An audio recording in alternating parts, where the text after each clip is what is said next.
तो आईएएस में आपका बहुत बहुत स्वागत करता हूं और उम्मीद करता हूं कि आप सभी स्वस्थ होंगे, मस्त होंगे और बहुत बेहतरीन तरीके से, बहुत शानदार तरीके से यूपीएससी या किसी स्टेट पीसीएस की तैयारी करने में व्यस्त होंगे। जी हाँ, क्योंकि व्यस्तता जीवन में रखनी ज़रूरी है, क्योंकि आप जानते ही हैं अगर आप व्यस्त नहीं रहेंगे तो एग्ज़ाम थोड़ा सा वैसा है तो जिसे निकालना बड़ा कठिन होता है, आमतौर पर इतना सरल तो नहीं होता है। तो खैर, आज की बात जरा हटके, और हटके क्या, जिसकी तलाश में बहुत युवा होते हैं और मुखर्जी नगर की गलियों में तो खास तौर से इतनी भीड़ होती है और प्रयागराज पर तिराई चौराहे पर अधिकांश विद्यार्थी इतने कंफ्यूज रहते हैं, और मैंने कई शहरों का नाम नहीं लिया है, वहाँ पर भी इतने द्वंद्व रहते हैं कि आखिरकार क्या पढ़ें और क्या छोड़ें, कहाँ से किताबें लाएं। और कई बार विद्यार्थी इसी के चक्कर में लाइब्रेरी बना देते हैं, घर को तब्दील कर देते हैं। लेकिन सच्चाई ये होती है कि कुछ गिनी चुनी किताबें ही पढ़ पाते हैं, शायद पढ़ भी नहीं पाते हैं और बहुत इकट्ठी किताबें कर लेते हैं, और बाद में उन्हें पता चलता है कि हमें क्या पढ़ना चाहिए था और क्या नहीं पढ़ना चाहिए था, और क्या हमने गलती कर दी जो अब समझ में आया अगर ये गलती हमें पहले कोई समझाने वाला होता तो मैं शायद नहीं करता और आज मेरी इतनी मेहनत व्यर्थ नहीं जाती। मार्केट यूपीएससी की किताबों से भरा पड़ा है, एक से एक किताब, यानी किसी भी सब्जेक्ट पर आप देख लीजिए भाई साहब, इतनी किताबें हैं क्या कहें, यानी बहुत अंबार, बहुत मार्केट में। और उन किताबों में मैं किसी का नाम लेने से बचूंगा, इतनी अशुद्धियां हैं कि आप खुद ही अब क्या बताएं। खैर कोई बात नहीं, लेकिन आज कुछ महत्वपूर्ण किताबें जिनको पढ़ करके हजारों आईएएस यानी बने हैं, इन किताबों को पढ़ करके कई, यानी इतनी महत्वपूर्ण, इतनी पॉपुलर किताबें हैं, इनके अलावा आपको इधर उधर भटकने की आवश्यकता नहीं है। तो देखिए, आईएएस पीसीएस की तैयारी के लिए महत्वपूर्ण पुस्तकें यानी इंपॉर्टेंट बुक्स क्लियर है, ग्रीन कलर में लिखा है इसलिए क्योंकि इनसे ग्रीन सिग्नल मिलता है यूपीएससी के लिए, इसलिए। तो देखते हैं आगे। सबसे पहले हम बात कर लेते हैं आगे, देखिए भूगोल के बारे में, यानी ज्योग्राफी को लेकर के भूगोल।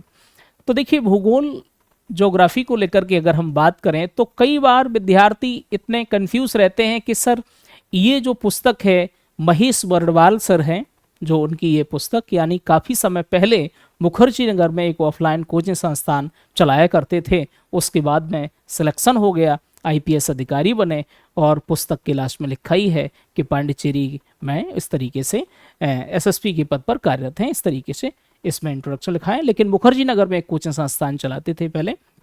तो ये जो भूगोल एक समग्र अध्ययन, ये इनकी पुस्तक है, बहुत पॉपुलर पुस्तक रही है, बहुत अच्छी पुस्तक है और इस पुस्तक का कोई तोड़ नहीं है। जी हाँ, अब इस पुस्तक को समझने के लिए अब क्या आपको लगता है कि डायरेक्ट हमें इसी पुस्तक को पढ़ लेना चाहिए?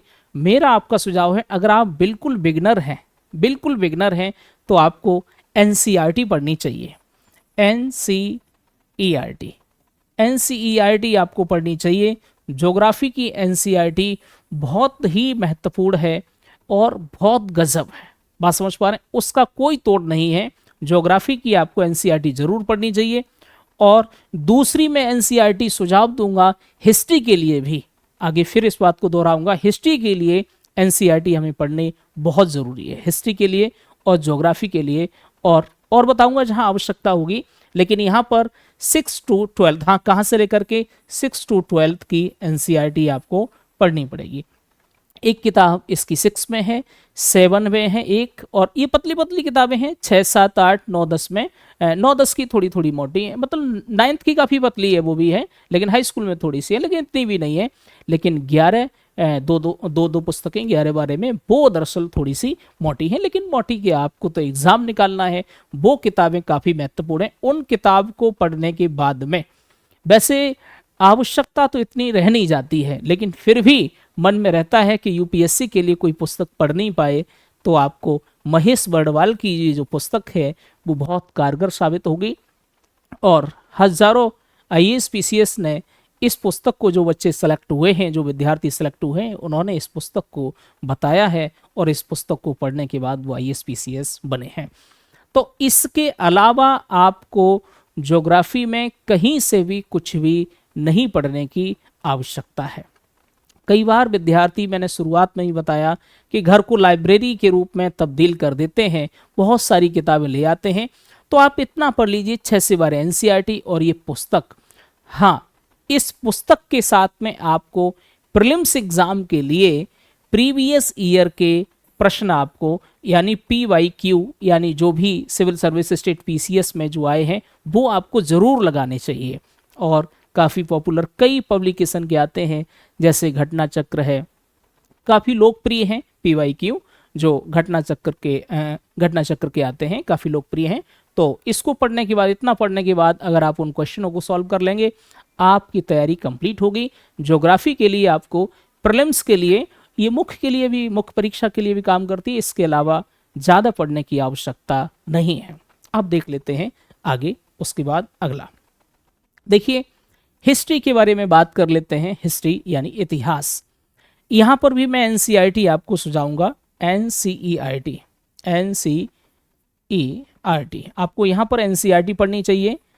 6 to 12 आप यहाँ एनसीईआरटी पढ़ लेंगे, अच्छी बात है, इतनी आप ये एनसीईआरटी पढ़ लें, ठीक है। एनसीईआरटी अगर आप पढ़ लें तो देखिए, यहाँ पर एनसीईआरटी पढ़ने के बाद में ये भारत का प्राचीन इतिहास, यानी रामसर शर्मा, RS शर्मा, काफ़ी ये लोकप्रिय इनकी पुस्तक है, तो आप ये पढ़ेंगे। उसके बाद में ये मध्यकालीन के लिए ये सतीश चंद्रा की ये जो पुस्तक है आप ये पढ़ेंगे। ये ओरिएंट ब्लैक स्वान पब्लिकेशन से है। उसके बाद में ये आधुनिक भारत का इतिहास, ये स्पेक्ट्रम के द्वारा, काफ़ी ये पॉपुलर किताब है, बहुत महत्वपूर्ण किताब है। हिस्ट्री के लिए ये तीनों ही पुस्तक पढ़ लेंगे। और एनसीईआरटी आप 6 से लेकर के 12 वाली पढ़ लेंगे, नई वाली एनसीईआरटी। मैंने वहाँ पर भी नई वाली एनसीईआरटी बताई है, ज्योग्राफी में भी और हिस्ट्री में भी। यहाँ पर मैं न्यू एनसीईआरटी के बारे में बात कर रहा हूँ, आपको नई एनसीईआरटी यहाँ पर पढ़ लेनी है, ठीक है।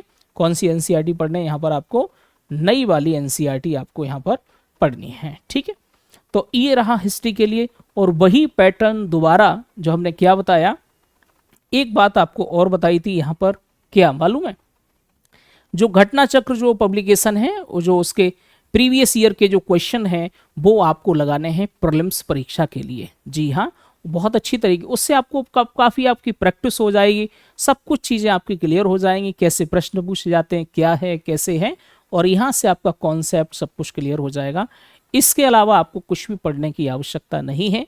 इन्हीं किताबों को आप बार बार पढ़िए, अच्छी तरीक़ा से पढ़िए और समझिए। और हाँ, आगे चल कर के मैं इस वीडियो में एक लास्ट में एक ऐसी महत्वपूर्ण बात बताऊंगा जो इन पुस्तकों से भी ज़्यादा महत्वपूर्ण है। अब आप कहेंगे सर ऐसी बात आप क्या बताएंगे जो इन पुस्तकों से भी ज़्यादा महत्वपूर्ण है?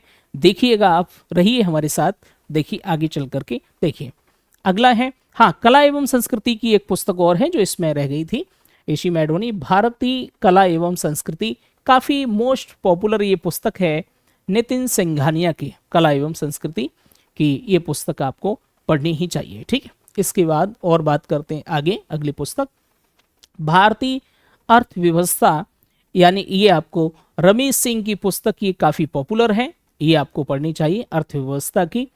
और इसके अलावा ये बहुत महत्वपूर्ण किताब है, लेकिन एनसीईआरटी भी आपको पढ़नी चाहिए। 9 से लेकर के 11 तक की आपको एनसीईआरटी जरूर पढ़नी चाहिए इसके लिए, ठीक है। तो वहाँ से आपकी समझ विकसित हो जाएगी और यहाँ पर ये भारतीय अर्थव्यवस्था आपको ये पढ़नी चाहिए, ठीक है।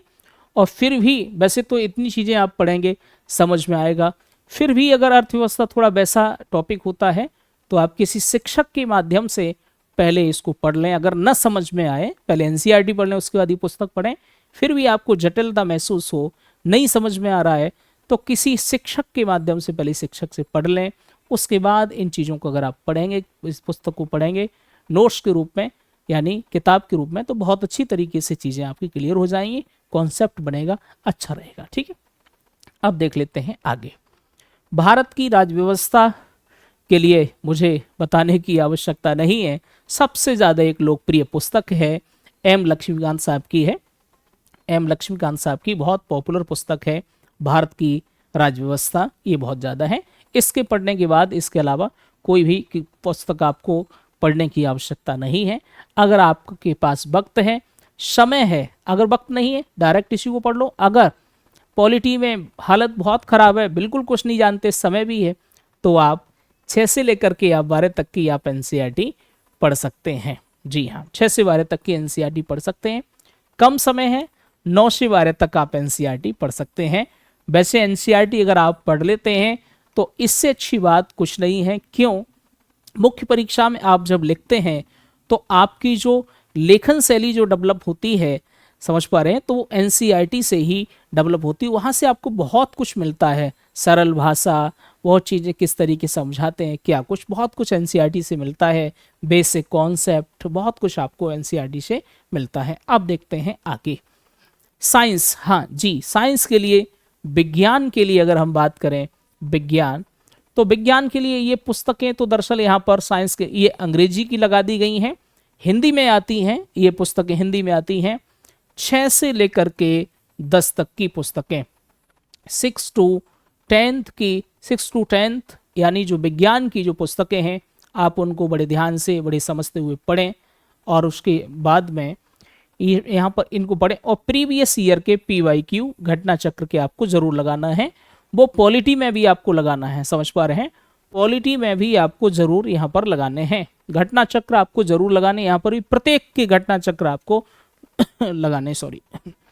उसके बाद में बात करते हैं, यहाँ पर अगला है, तो ये यहाँ पर ये साइंस रहा, इस तरीके से ये रही। अब वो महत्वपूर्ण बात मैं आपको बताना चाह रहा हूँ जो आपने यहाँ पर मतलब नहीं, या मतलब मैंने कहा था कि मैं लास्ट में आपको बताऊंगा, वो बात आप बड़े ध्यान से सुनिए। वो बात क्या है, बड़े ध्यान से आप उस बात को सुनिए मेरे भाई। जैसे अगर आप किसी कोचिंग संस्थान में अगर आपने एडमिशन ले लिया है, जैसे आप मुखर्जी नगर में रह रहे हैं और मेरा ये वीडियो आप देख रहे हैं, या प्रयागराज में है, या भारत के किसी भी शहर में है, आपने ऑफलाइन या ऑनलाइन आपने एडमिशन ले लिया है। अगर आपने ऑफलाइन एडमिशन ले लिया है, ऑफलाइन वहीं पर आप रह कर के पढ़ाई कर रहे हैं और ऑफलाइन आपने ले लिया है, तो आपसे कोचिंग के आपको नोट्स मिले होंगे, ठीक है।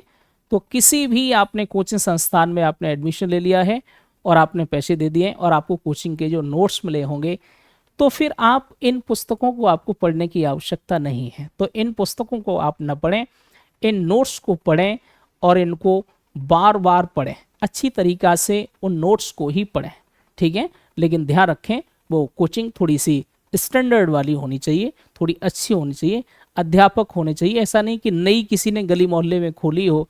और वैसे ही मैं बात कर रहा हूँ मुखर्जी ने, थोड़ी प्रतिष्ठित कोचिंग संस्थान होना चाहिए, उसके नोट्सों में दम होनी चाहिए, जो प्रीवियस ईयर में वहाँ से कई वर्षों से कुछ बने हों ISPCS, ऐसी होनी चाहिए।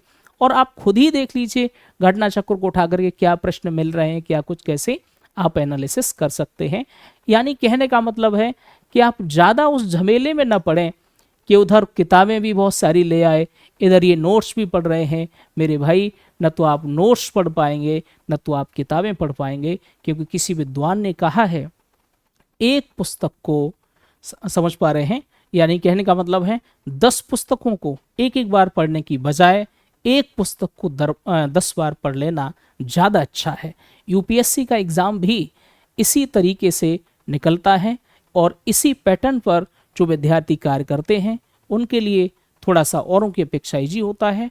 बाद बाकी यानी सीमित आपका अध्ययन का जो मटेरियल है वो होना चाहिए, ज़्यादा नहीं होना चाहिए, जिससे भटकाव की स्थिति पैदा न हो। समझ पा रहे हैं, इस तरीके से। और यहाँ पर एक कोई आपको ये नोट्स थोड़ा सा आपको ध्यान रखना है, तो नोट्स ही आपको पढ़ने हैं। लेकिन ध्यान रखना, नोट्स अगर मान लीजिए समझने में दिक्कत है कुछ भी, लेकिन नोट्स के साथ साथ मैं समझता हूँ NCERT आपको जरूर पढ़नी चाहिए। अगर आप बिल्कुल बिगनर हैं तो NCERT आपको जरूर पढ़नी चाहिए। NCERT का कोई तोड़ नहीं है, NCERT आपको जरूर पढ़नी चाहिए। उसके बाद फिर आप नोट्स पढ़ें, ठीक है। NCERT पढ़ें फिर नोट्स पढ़ें। इधर भी मैंने आपको बताया ये तो NCERT ही है, समझ पा रहे हैं। तो इस तरीके से ये चीज़ें थी। अब बात करते हैं करंट अफेयर। तो करंट अफेयर के लिए घटना चक्र की एक पत्रिका आती है, PCS के लिए काफ़ी महत्वपूर्ण होती है। और भी मार्केट में बहुत सारी पत्रिकाएं आती हैं, काफ़ी महत्वपूर्ण हैं। तो उन पत्रिकाओं को भी आप कोई एक पत्रिका ले लें, या एक ले लें या दो ले लें, उन पत्रिकाओं को आप पढ़ें।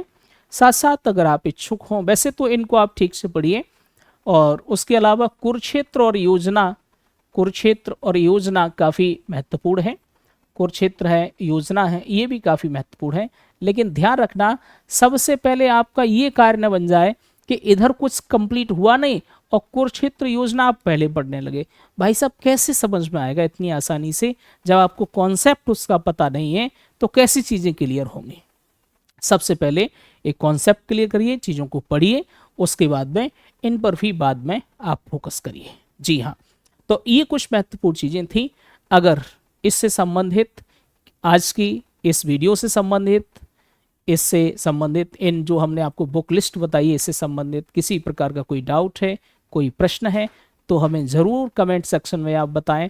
लेकिन उससे पहले एक गुजारिश, ये आपका अपना चैनल है इंदु IAS, अगर आप इस पर नए हैं तो चैनल को सब्सक्राइब कर लीजिए, क्योंकि मैं DS इस पर क्या पढ़ाऊँगा आपको, ज्योग्राफी से संबंधित, यानी ज्योग्राफी UPSC यानी IAS PCS के लिए और नेट JRF वगैरह के लिए ज्योग्राफी से संबंधित यानी सारी चीज़ें, यानी ज्योग्राफी का अगर यूं कहें कि संपूर्ण समाधान, तो कोई जल्दबाजी नहीं होगी।